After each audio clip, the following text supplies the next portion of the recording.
All right, guys, back down here for another weekend of really crappy weather. I'll give you a little panoramic view there. With each hour, the percentage of rain is going up. So really not another weekend I can ride or enjoy this new bike of mine, but I got plenty of other stuff to do. Let's see. I got a bike stand here from Amazon. I don't know squat about it. I just cut it open. Figured give y'all a little bit of a review on putting it together and trying it out on the bike for the first time. Now the bike does have spools already on it, as well as frame sliders. Those were on it when I bought it, so it should be, just put this thing together, adjust those deals to fit those spools, and have at it. But kind of give you an idea of what I think of it. I've had some of these in the past. Gosh, I can't remember. They were really popular, back in the early 2000s. It wasn't pit bulls or bulldogs or whatever. Those are expensive. But it was economy line I had. I can't remember the name of them. But I'm going to try these out. And or this one out. I don't have a front one, just the rear for now. I'll end up getting a front one later. I wanted to try it before I bought both. If I'm not mistaken, it's 50 or 70 bucks. Maybe I'll throw a link in the description. It's not a lot of money at all. Maybe it was 70 or 80 for the pair and 40 or 50 for the single. I don't remember. Like I said, link in description. But I just cut it open and flipped it. Oh, come on! And flipped it open, and well, you can see there it is. But I'm going to put this up on the tripod and do a little bit of a time lapse. Maybe is me unwrapping it and seeing if everything fits good. I'll just let the time lapse run. If I run into a weirdness or an issue of any kind, I'll break back in and tell you what's up. All right.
That was easier than I thought it might be.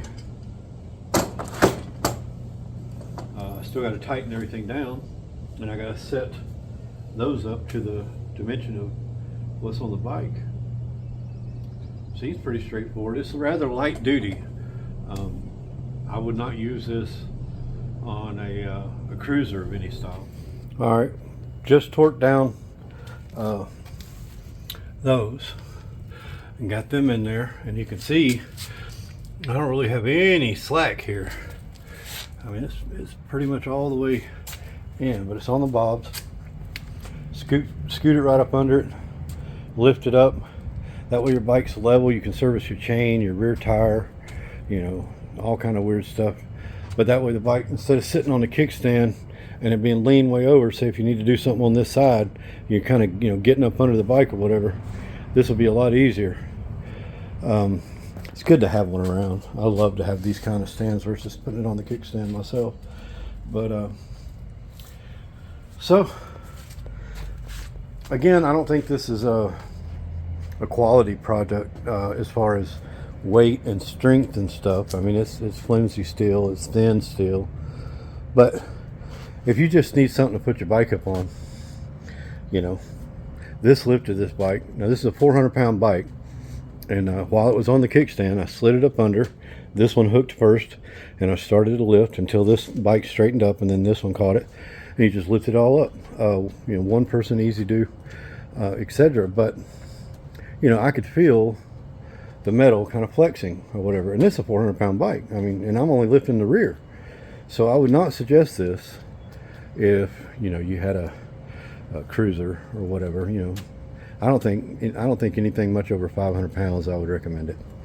I don't know if I'd recommend it for 500 pounds, but you know, it might do just fine. It might just be, you know, part of the process, but of having a rinky-dink thing. But if you're looking for an inexpensive, just to make do, or maybe you just want one for in your trailer or on the go when you go over to a buddy's or whatever, or a track day, and you don't want to take your expensive ones, you just want something where you can put a tire warmer on it or what have you, you know, it's perfect. You know, if you end up breaking it or losing it or leaving it, you know, who cares? It's, you know, less than 50 bucks, but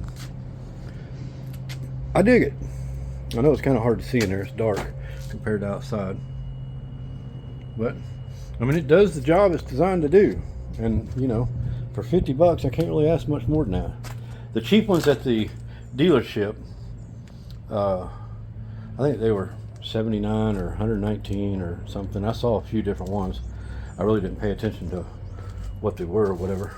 So I didn't save a lot of money, maybe half the price of what I'd have got at the dealer. But if I'd have searched online a little more instead of just Amazon, and if I'd have looked back at my images with my 03 CBR 600R, I got it on stands. I just don't remember the name of it, but I could probably find it, and they're probably still out there making. I mean, it was a damn good product for the money back in.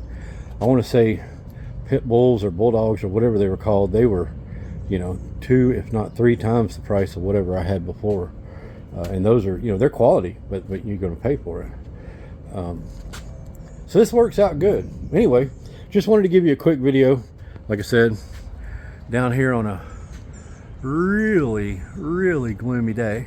Feels great though, the temperature has dropped. It's a little humid and all, but it's in the 70s today. It was in the 80s yesterday, so nice little change of the temperature. Just trying to get some stuff done, you know, while I can't ride or don't want to ride in this kind of weather for the first time on this bike. I want to get used to the bike before I ride it in inclement weather.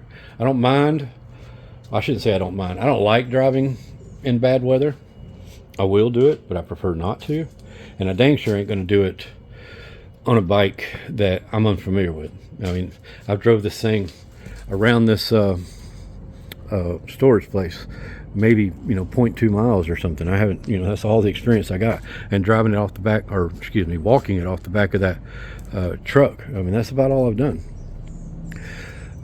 Last week we got the smoke tail light done, we got the tail tidy done, and we got these aftermarket eBay or Amazon, I think eBay blinkers, LED blinkers. And even though those are way better than the stock situation, where is that tail tidy? I got it in here somewhere. I got so much crap in here, guys. I gotta, oh, here it is. So instead of these big old bad boys and that big old tail tidy thing there, we tackled this, and it's a Moto Dynamic, as you can see the MD on it. I really don't care about the brands, you know, I want something, you know, decent quality or whatever, but I mean, there's a lot of different brands out there that are probably just as good or maybe even better in some ways. But you know, do yourself a favor, get a tail tidy of some kind. You know, now I know a lot of people like to kind of lean the tag that way and kind of aim it down at the ground. I'm not a fan. I don't want to give the cops any more reason than necessary to pull me over. So I might even take this off one day, not now, but and bend it down just a smidge more.